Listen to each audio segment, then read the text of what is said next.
हाय दोस्तों, आज है 7 जून और आज हम बात करने वाले हैं रेल विकास निगम लिमिटेड के बारे में।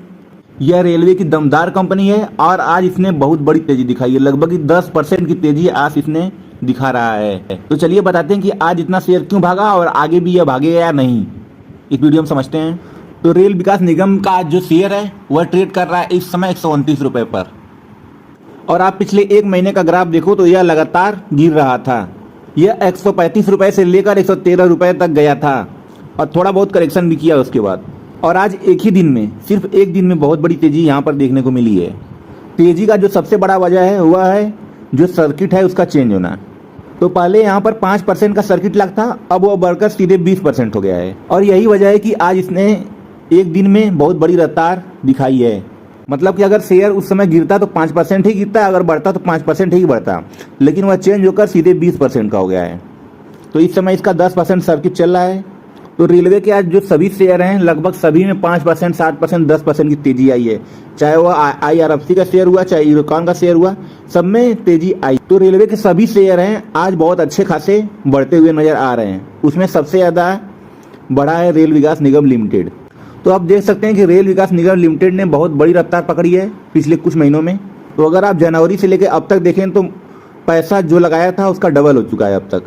तो सेम इसी तरह इसका एक साल का मैप देख लें तो सबसे पहले अगर इसमें रफ्तार आती है तो सबसे पहले ये ऊपर जाता है, फिर यह एक अपना एवरेज पोजीशन बनाता है। जब एवरेज पोजीशन बना लेता है तो फिर यह ऊपर जाने के लिए तैयार हो जाता है। आज वही हाल हुआ है। 135 तक गया था, 135 से फिर अपना एवरेज पोजीशन बनाया और फिर आज तैयार हो गया है ऊपर जाने के लिए। तो अब ऐसा नहीं है कि 140 से प्लस बहुत ज़्यादा करेक्शन दिखा देगा, ऐसा कई बार हो चुका है। तो यहाँ पर आप देख सकते हैं कि लगभग यह शेयर 80 तक गया था, फिर वापस टूट कर यह 65 तक आया, फिर यह 80 तक गया था, फिर वह लगभग 65 तक आया था, उसके बाद एक करेक्शन बनाया तो यह 140 तक गया है, फिर यह अपना पोजीशन बना रहा है, फिर 140 तक जाने की संभावना इसकी है, फिर यह अपना एक नया एवरेज पोजीशन बनाएगा।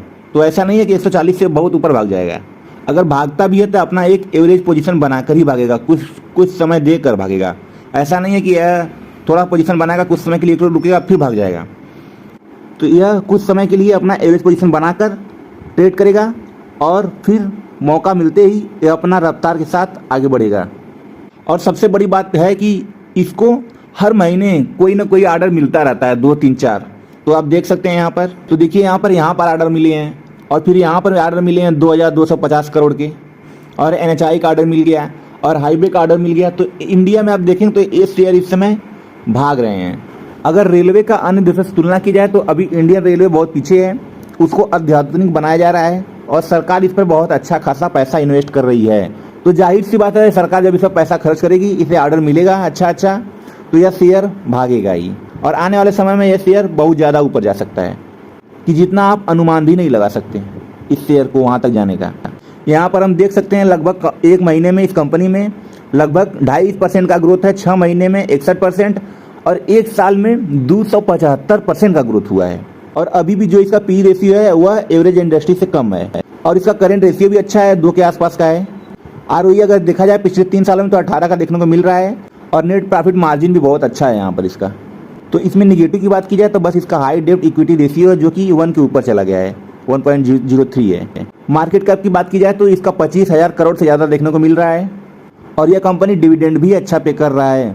तो इस साल अगर आप देखें तो यह 1.77 का डिविडेंड पे कर चुका है 6 अप्रैल को और दोबारा भी 36 पैसे का डिविडेंड अनाउंस हो चुका है यहाँ पर। तो कंपनी के रेवेन्यू के बारे में बात करें तो लगभग 5,719 करोड़ का रेवेन्यू देखने को मिल रहा है यहाँ पर और लगभग 14% का ग्रोथ हुआ है रेवेन्यू में। और प्रॉफिट के बारे में बात की जाए तो लगभग यह 360 करोड़ का प्रॉफिट हुआ है इस साल। और कंपनी का सबसे मजबूत चीज़ यह है कि गवर्नमेंट इस पर पैसा स्पेंड कर रही है और कई सारे बड़े बड़े ऑर्डर इस कंपनी को आगे मिलने वाले हैं। तो प्रमोटर के पास 78% की होल्डिंग है और प्रमोटर कौन है? गवर्नमेंट है। लगभग 14% की होल्डिंग है पब्लिक के पास, FIs के पास 1.53% की होल्डिंग है और 6.51% है DIs के पास, जिनमें से सबसे ज़्यादा क्वांटिटी इंश्योरेंस वाले लेकर बैठे हैं जो LIC है यहाँ पर। तो फंडामेंटली देखा जाए तो बहुत अच्छा शेयर है।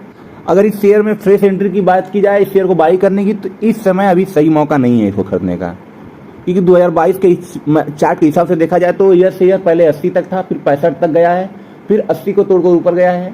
मतलब कि 1-2 बार रिपीट हुआ है। तो इसमें फिर से गिरने की संभावना है। अगर यह शेयर 100 से 115 के बीच आता है तो इस शेयर को आप बाई कर सकते हैं, बहुत ही सही मौका रहेगा। लेकिन अगर आपके पास इस शेयर में होल्डिंग है, पहले से आप इस शेयर को बाई कर चुके हैं 70-80 के लेवल पर, तो इस शेयर को आप मत बेचिएगा, क्योंकि यह आने वाले समय में और भी रफ्तार पकड़ सकता है। अगर ये अपना रेजिस्टेंस लेवल तोड़ देता है तो यह आने वाले समय में बहुत बड़ा धमाका कर सकता है। तो इस शेयर में अगर आपके पास होल्डिंग है तो इसे होल्डिंग बनाए रखें, शेयर को मत बेचें। आने वाले समय में बहुत ही अच्छा रिटर्न आपको दे सकता है, दुगुना 4 गुना का। तो अगर आपको हमारी वीडियो अच्छी लगे तो हमारी वीडियो को लाइक करके चैनल को सब्सक्राइब कर दीजिए, ताकि ऐसी वीडियो आपको डेली बाई डेली मिलती रहे।